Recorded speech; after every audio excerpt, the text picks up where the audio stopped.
Meanwhile, President Aquino has directed DILG Secretary Mar Roxas to lead the national government frontline team in Borongan, Eastern Samar, where Typhoon Ruby is forecast to make a landfall.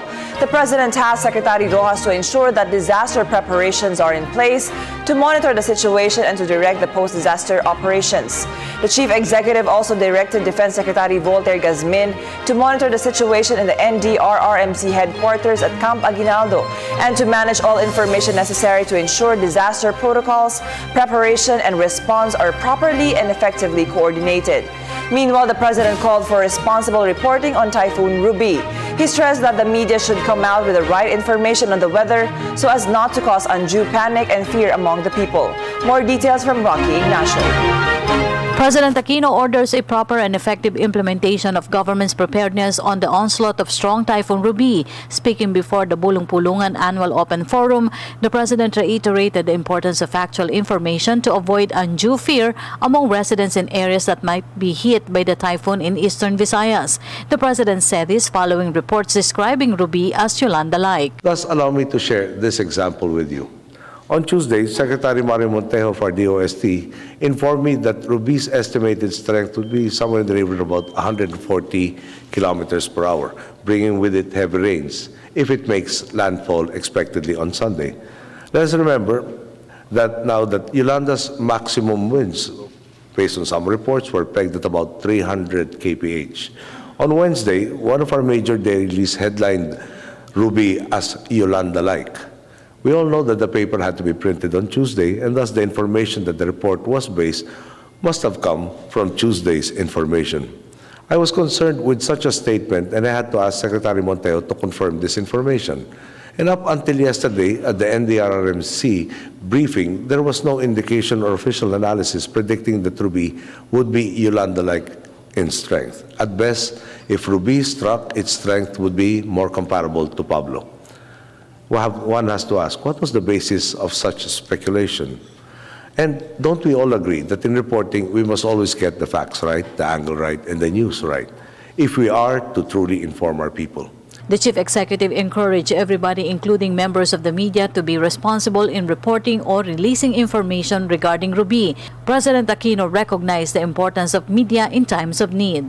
All of us here, we're looking forward to having a quiet Christmas this year, to taking a breather and finding the time to recharge for 2015. However, as you are all well aware, Typhoon Ruby confronts us as a nation. The recent days, in anticipation of this typhoon, have been filled with varying opinions and reports from our friends in the industry, and being with you brings to my mind the vastness of media's capacity to shape discourse, agenda, and the priorities of both government and society. The President also admitted to asking guidance from his deceased parents, former Senator Benigno Aquino Jr. and former President Corazon Aquino, in facing the challenges to his leadership. Yes, I think from the start to even last night, I was praying to both my mom and my dad and asking for strength, guidance, wisdom. Even if I don't pray to them, they serve as the inspiration. Whenever I face a crisis, I look at all the crises that they had to undergo and that they overcame. So I said, and normally I say, what I'm undergoing now pales in comparison to what they had to undergo with perhaps even less resources to address. So that serves, their life serves as an inspiration. Sometimes they serve also as a safety valve. Meanwhile, the President received donations for possible victims of Ruby from Bulong-Pulungan and Manila Bulletin worth 250,000 pesos. President Aquino's Christmas wish for Filipinos is to have more opportunities and to be spared from danger brought by calamities and disasters. Para Christmas to the Filipinos, family time. And hopefully, family. We have 10 million Filipinos supposed to be out of the country. And you'd want some contact between the 10 million and their families here. And quality time at that. Not centered on the material things.